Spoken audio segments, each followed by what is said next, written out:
My name's Graeme Morrison. I'm Secretary of the Illawarra Folk Club and I've been involved in the Illawarra Folk Festival since 1997.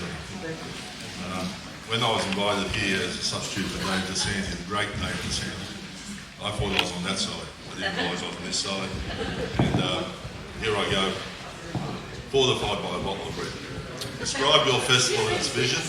So the Illawarra Folk Festival is an annual music festival held in the Illawarra region of New South Wales. It brings together musicians, dancers, poets and other artists from around Australia and the world to showcase their talents and celebrate both traditional and contemporary folk music and culture. One of the things we did, we introduced the music train from Sydney to Bulli, so passengers and patrons can come to Bulli by train and be entertained on the way down. The festival's vision is to provide a platform for the promotion and preservation of folk music and culture, as well as to foster community connections and cultural understanding. It's committed to promoting a diverse range of music genres, but one of the unique things about our festival is that we must have a minimum of 25% local performance. And I think this is important for the ongoing tradition in Illawarra of promoting our local artists. It's festival achievements and challenges. We've won many awards in our 36-year history and we're able to rely on 36 years of continuous development. One of our big achievements is what we put into the local economy. And this attracts visitors from all over the country, and indeed we even have international visitors, not just performers, attending our festival on a regular basis. So the local businesses do well, our accommodation, restaurants, retailers and that type of thing. We are committed to sustainability and environment factors, and we work very hard in that regard, making sure that everything is green as possible and turning over an economically sustainable festival. It's been a launching pad for local artists. It's giving them much needed exposure to audiences. You know, Kay Proudlove, Big Earl, even Chloe and Jason started in the early days of the Illawarra Folk Festival. We face a lot of challenges. The main one is financial sustainability. The festival receives minimal government grants. The only government grant we get is from the local council, and that's a small grant from Destination Wollongong. We do not receive any state or federal grants. We did receive some in the early 2000s from Destination New South Wales, but we no longer qualify for that particular grant. As we are based in Bulli, we can't get regional assistance. We did apply for RISE funding with a detailed plan of our festival's sustainability, prepared with the assistance of a professional grant writing. We didn't even get a look in. It's really galling to know that you get beaten by Lego dinosaurs, Guns N' Roses and Shaun the Sheep.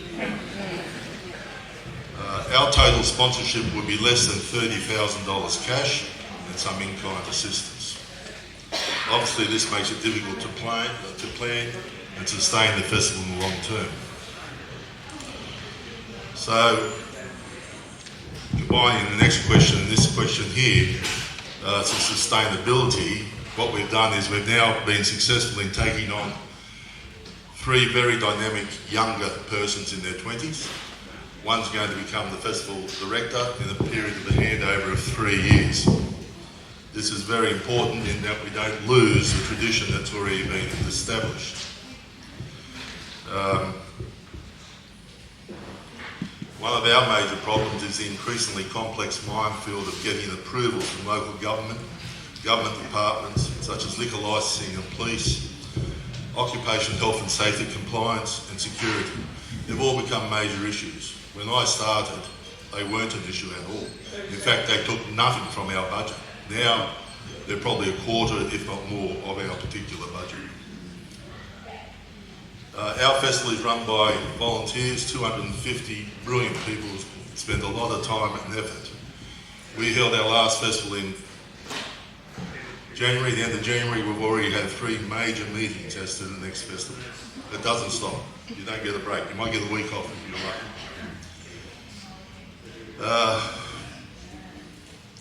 Going back to compliance issues, I was discussing this with Peter Lowe at Cabargo, and he suggested how good it would be if some of the folk festivals jointly contributed financially for a person who could handle the aspect of running that particular nature of the festival, the compliance aspects. And I think that's something that should be looked at, and the Vocal Alliance could take a role there in promoting that.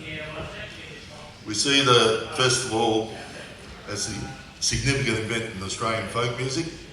It's recognised nationally for its contributions to promoting and preserving traditional folk units. It is still one of the largest folk festivals in the country and attracts, as I said, business from all over. Where will our festival be in 5 years? We are trying to sustain a successful, sustainable business model, and it's really interesting that this year, in the early planning for the first festival after COVID, we were concerned about falling attendances at other major music festivals. Rather than commit to $500,000, we decided to try a smaller footprint, utilising the existing infrastructure, and Judy, no marquees, bar one, and we cut our acts from 150 to 70. We started on the Friday night, not the Thursday. The result exceeded our expectations. It was really interesting. For the first time ever, we sold out before the festival. The first night of the festival, very few people sessioned. They all got together and started talking. They hadn't seen each other for so long. Thank you.